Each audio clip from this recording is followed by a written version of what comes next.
இவர் என்ன ரிலேஷன் உங்களுக்கு ஆக்சுவலி? மாமா. மாமானா? அம்மாவோட தம்பி. ஆக்சுவலி எந்த ஊர் நீங்கள்?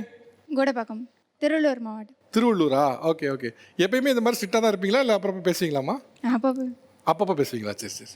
சவுண்ட்லாம் வரலாமா? சாப்பிட்டீங்களா காலைல? சாப்பிட்டு. கஷ்டம்தான் போல இன்னைக்கு. போனா சத்தமாக பேசு. சத்தம் அவ்வளோ தான் வரும் அதானம்மா? உங்கள் ரெண்டு ரிலேஷன்ஷிப் எப்படி முதல்ல சின்ன வயசுலேருந்து நீங்கள் அடிக்கடி பார்த்துக்கிற வாய்ப்பு இருந்ததா இல்லை எப்படி இருந்தது ஆக்சுவலாக? அவன் என் அக்கா பொண்ணுங்கிறதுனால நான் தான் சார் மோஸ்ட்லி அவளை எடுத்து வளர்த்துருக்குறேன். எங்களுக்கு ரொம்ப ஏஜ் டிஃப்ரெண்ட்லாம் கிடையாது. எனக்கு 25, அவளுக்கு 22 தான். ஆனால் அவளுக்கு இப்போ வரைக்கும் அந்த படிப்புக்கு அவளுக்கு என்னென்ன தேவையோ அதெல்லாம் நான் என்னால் முடிஞ்ச அளவுக்கு இப்போ நான் ஒர்க் பண்ணிகிட்டு இருக்கிறதுனால இந்த ஹெல்ப்லாம் பண்ணுறேன். எனக்கு என்ன ஒரு ஆசைன்னாக்க அவள் இதை மாதிரி கூச்ச சுபாவம் எதுவும் இல்லாமல் ஒரு போல்டாக ஒரு தைரியமாக ஒரு விஷயத்த பண்ணணும். நம்ம அக்கா பொண்ணுன்னு நம்ம சொல்கிறதுல ஒரு பெருமைப்படணும். அவளுக்கு ஒரு பின்னாடி ஒரு முதுகு மாதிரி இருந்து எல்லா விஷயத்தையும் நம்ம பண்ணணும் அப்படிங்கிற ஒரு ஆசை மனசுக்குள்ளே ஓடிட்டே இருக்கும். ஏன்னா அந்தளவுக்கு நான் அவளுக்கு எல்லாமே செய்யணுங்கிற ஒரு ஆசை ஒரு எண்ணம் ஒரு மனசுக்குள்ளே ஓடிட்டே இருக்குது. அவருக்கு நல்ல ஒரு படிப்பு கொடுத்து அது படித்ததுக்கப்புறம் ஒரு வேலையை வாங்கி கொடுத்து அதுக்கப்புறம் ஒரு நல்ல ஒரு மாப்பிள்ளையாக பார்த்து அந்த பொண்ணை கல்யாணம் பண்ணி கொடுக்கும்போது பொண்ணு வீட்டிலலாம் அந்த முகூர்த்த ஓலை எழுதுவாங்க.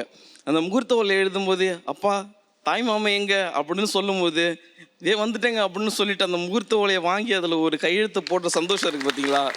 அந்த ஆசை மட்டும் இல்லை, அந்த முகூர்த்த ஓலையில் சைன் போடுறது மட்டும் இல்லை, அதை தாண்டி அந்த கல்யாணம் நாளைக்குன்னா அன்றைக்கி நைட்டு அந்த ரதத்தில் அந்த பொண்ணை உட்கார வச்சு அந்த தாய் மாமன் பாட்டு போடுவாங்களே, தாய் மாமா சீர்வாங்க, மானூத்து மந்தையில மாங்குட்டி பெத்த மயிலே, இந்த பாட்டை ஸ்பீக்கரில் போடாமல் என் வாய்ஸில் நான் பாடி அதுவும் நீங்களே பாடணும்.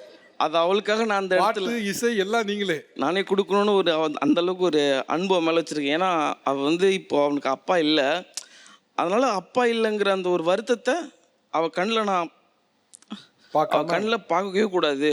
நான் அந்த இடத்துல இருந்து அவள் அப்பா என்ன செஞ்சுருப்பாங்களோ அந்த ஒரு விஷயத்த நான் அவளுக்காக அந்த இடத்துல நின்று செய்யணும்னு நினைக்கிறேன். இப்போ இல்லை, என் லைஃப் லாங் முடிகிற வரைக்கும் அவங்க ஒரு தாய் மாமாவாக இருந்து ஒரு பொழுது அவன் கஷ்டப்படுறப்ப திரும்பி பார்க்கும்போது நமக்கு யாருமே இல்லையே அப்படிங்கிற ஒரு ஏக்கம் துளி கூட அவள் கண்ணில் இருக்கக்கூடாது அப்படின்னு மனசார நினைக்கிறேன். அது நடக்கும்னு நினைக்கிறேன். ஆனால் எங்கள் அக்கா என்ன நினைக்கிறாங்கன்னாக்க நீ பொண்ணை கல்யாணம் பண்ணிக்கணும் அப்படின்னு நினைக்கிறாங்க. அந்த மாதிரி ஒரு மைண்டில் நான் இல்லை. எனக்கு அவளை அப்படி பார்க்கவும் தோணலை. நான் எவ்வளோ எடுத்து புரிய வச்சேன், ஆனால் அவங்களுக்கு அது புரியலை. அதுக்கப்புறம் எனக்கு என்ன கல்யாணம் பண்ணிக்கன்னு சொல்கிறாங்க. என் தம்பி பொண்ணு கொடுக்கலாங்க சொல்லிட்டு இருக்கிறாங்க. ஆனால் எனக்கு அதில் உடன்பாடு இல்லை சார். ஆனால் என் அக்கா பொண்ணு அவ்வளோ ஒரு அன்பு உயிர், அவ்வளோதான். ஒரு சின்ன வயசுலேருந்து வளர்த்தனால எனக்கு அந்த ஒரு எண்ணம் வரல. என்ன படிக்க வைக்கணும் ஆசை? அவங்கள என்ன படிக்க வைக்க, என்ன பண்ணணும் லைஃப்பில் அவங்கள இப்படி ஒரு நல்ல விதத்தில் வைக்கணும்? எனக்கு அவள் ரொம்ப பயந்துகிட்டே இருக்கிறா சார். அதனால அவர் ஒரு லா படிக்க வைக்கணும்னு நினைக்கிறேன் சார். ஓ, பேசி நல்லா வரணும், நல்லா பேசணும் சார். அவள் சமூகத்தில் தைரியமாக பேசணும், அதுதான் நான் விரும்புகிறேன். உங்கள்கிட்ட தான் பேசிகிட்டு இருக்காங்க, நீங்கள் எதுக்கும் சம்மந்தமே இல்லாத மாதிரி இருக்கீங்க.